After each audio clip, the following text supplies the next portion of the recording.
Alors Camille, tu sais qu'aujourd'hui 8 mai, c'est les 80 ans de la fin de la Seconde Guerre mondiale. 80 ans déjà. Mais je me suis toujours demandé pourquoi on avait retenu cette date du 8 mai, parce qu'il me semble que la guerre continue au moins jusqu'en août 45, notamment entre le Japon et les États-Unis. Oui, t'as raison. Mais en fait, le 8 mai, c'est surtout la date où l'Allemagne nazie capitule. Et en réalité, je crois que c'est pas si simple que ça, il y a 2 dates, il me semble. Oui, l'armée allemande signe la reddition le 7 mai 1945 à Reims, à 2h41 du matin, où se situe le quartier général des forces alliées en Europe occidentale, dirigé par le général américain Eisenhower. Mais effectivement, Camille, un nouvel acte de capitulation est signé à Berlin le lendemain, le 8 mai, où les soviétiques, les américains, les britanniques et les français se trouvaient, et les combats ont dû cesser à 23h01 cette journée-là. Oui, et c'est donc là que la fin de la guerre en Europe est actée. Mais alors pourquoi le 8 mai est devenu cette journée officielle et fériée ? Il me semble qu'il y a eu pas mal de rebondissements autour de cette date et que la situation n'est pas si simple. Alors en fait, c'est un vrai parcours du combattant pour que cette date devienne un jour férié. On va vous expliquer tout ça et vous faire un petit point sur comment cette journée est commémorée aujourd'hui. Il faut savoir qu'au départ, après la guerre, la commémoration se faisait de manière assez informelle. Donc rien de vraiment officiel.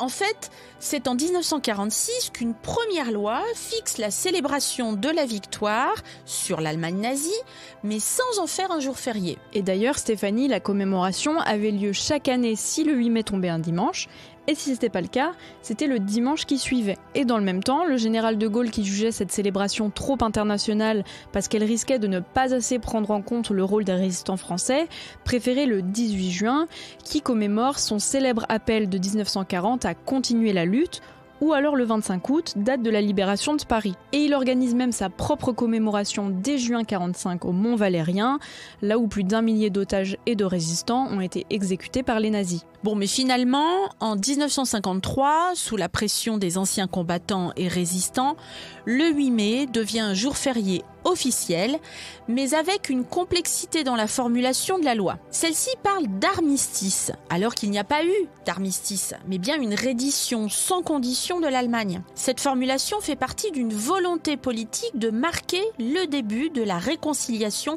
franco-allemande dans le contexte de la guerre froide.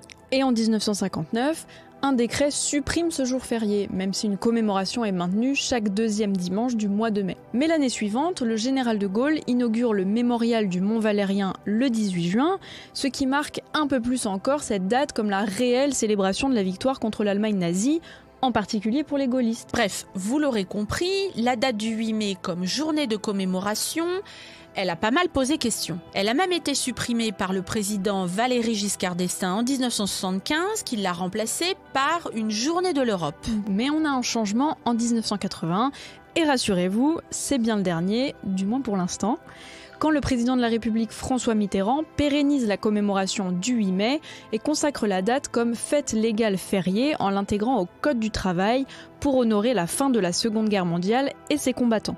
Camille, quelle histoire! Et oui, et de manière générale, depuis cette date, la journée du 8 mai s'organise toujours de la même façon.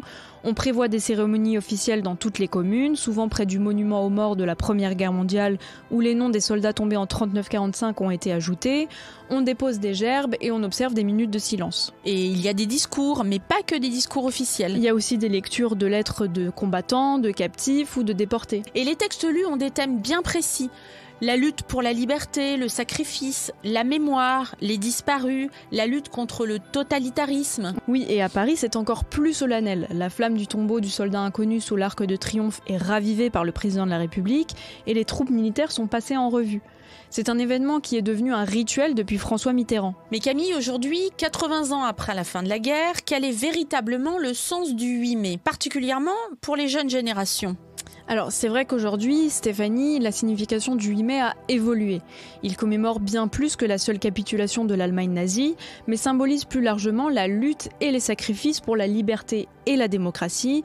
Il est un symbole de résistance et de paix. D'ailleurs, sur le site du ministère des Armées, on peut lire que la commémoration du 8 mai est aussi l'occasion de rendre hommage à l'engagement des militaires morts pour la France, la nation ou la République. Oui, mais partout en France, chaque année, de moins en moins de monde assiste aux commémorations et on y voit surtout des personnalités officielles, les enfants des écoles. Et les anciens combattants ne sont aujourd'hui plus très nombreux. Ça pose donc des questions sur ce rituel et son évolution. Qu'est-ce qui est mis en place concrètement, Camille, pour intéresser les jeunes générations à l'événement et aussi pour qu'elles y trouvent du sens ? Eh bien, Stéphanie, au fur et à mesure du temps, on a vu pas mal d'idées fleurir avec une vision plus philosophique, on va dire, et des réflexions autour de ce qu'est le patriotisme, par exemple, et le devoir de mémoire. Exactement. D'ailleurs, Camille, ce terme de devoir de mémoire, qui est souvent évoqué lors des journées de commémoration, que ce soit le 8 mai, mais aussi le 11 novembre, eh bien, c'est un terme qui aujourd'hui fait débat chez les historiens, qui préfèrent plutôt parler de devoir d'histoire. On distingue donc commémoration et mémoire. Oui, et c'est parce que justement, l'aspect mémoire est souvent associé à l'émotion, qui est partielle et subjective. Pour ceux qui ont vécu la guerre, chacun a sa propre mémoire. On parlait des résistants au début de la vidéo. Eh bien, par exemple, leur mémoire de la guerre n'est pas la même que celle des déportés et des familles de déportés.